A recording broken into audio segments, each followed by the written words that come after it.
Online work চ্যানেলে তোমাদের সকলকে স্বাগত। আজকের ভিডিওতে আমি দেখাবো যে তোমরা কিভাবে টাকা জমা দেওয়ার ফর্ম ফিল আপ করবে। তো এটা হচ্ছে সেন্ট্রাল ব্যাংকের টাকা জমা দেওয়ার স্লিপ, কিন্তু ম্যাক্সিমাম ব্যাংকের সেম জিনিস থাকে, শুধু কয়েকটা ডিটেলস চেঞ্জ হয়। তো এখানে দেখে নাও, আমি এটাই দেখিয়ে দিচ্ছি। এইভাবে কিন্তু তোমরা বাকি ব্যাংকের ফর্ম ফিল আপ করতে পারবে।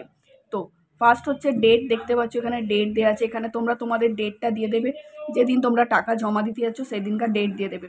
তো এখানে আমি আমার ডেট দিয়ে দিচ্ছি।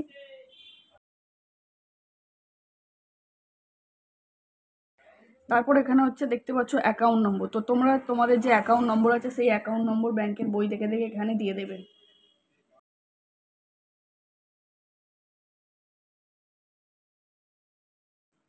তারপর দেখতে পাচ্ছ ফুল নেম, তোমাদের যে ব্যাংকের নাম আছে সেই নাম এখানে দিয়ে দেবে।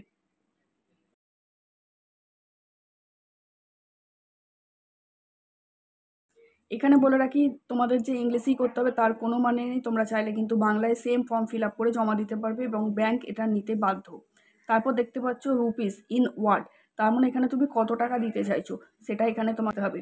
যেমন আমি ধরুন 1,000 টাকা জমা দিতে চাইছি, তাহলে আমি এখানে লিখবো 1000, বা বাংলায় লিখলে 1000 বলে লিখে দিতে পারো।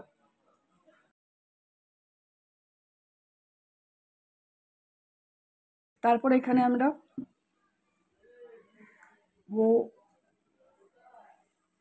1 বলে লিখে দেবো 1000।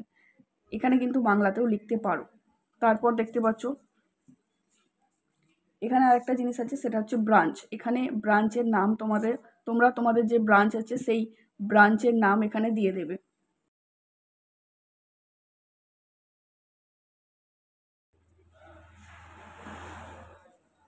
তারপর এখানে অ্যাকাউন্ট উইথ, এখানেও সেম ব্রাঞ্চের নাম দেবে। তো এখানে ব্রাঞ্চের নাম আমি দিয়ে দিচ্ছি।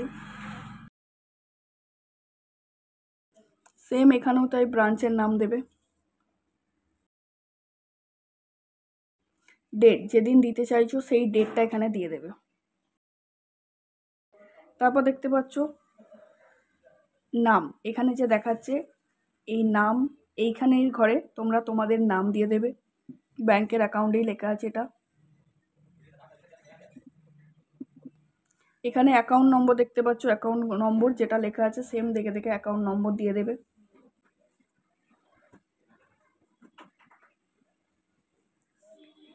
তারপর এবার যখন টাকা জমা দিতে যাবে, এখানে হচ্ছে এই যে ঘরটা দেখছো, এই ঘরটায় তোমরা কত টাকা জমা দিচ্ছ এবং কত টাকার নোট আছে।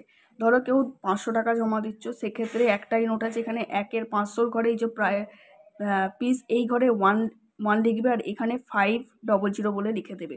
এবার যেমন ধরো আমার কাছে একটা 500 টাকার নোট আছে, আমি 1000 টাকা জমা দিচ্ছি, তো সেক্ষেত্রে একটা 500 টাকার নোট আছে, এই ঘরে আমি 1 লিখবো এবং এখানে 500 লিখবো।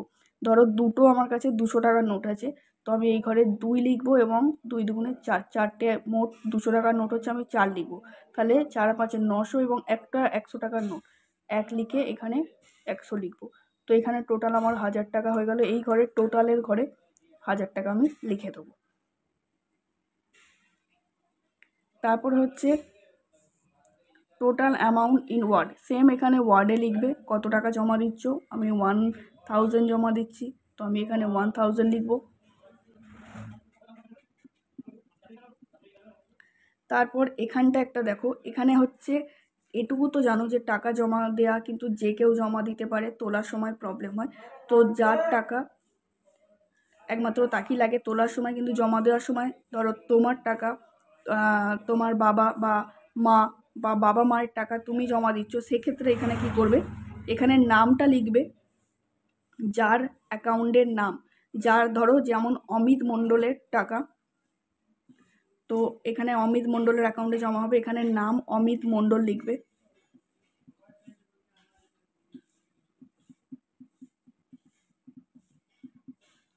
এবার সেক্ষেত্রে এখানে ধরো অমিত মণ্ডলের বাবা জমা দিচ্ছে, তো এখানে সাইনটা কিন্তু অমিত মণ্ডলের বাবা সাইন করবে।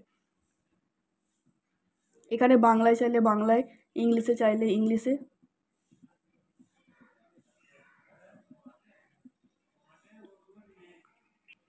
তো বাকি ফর্ম সেম, যদি এখানে অমিত মণ্ডল নিজেই জমা দেয় তাহলে এখানে অমিত মণ্ডলই নাম লিখে দেবে।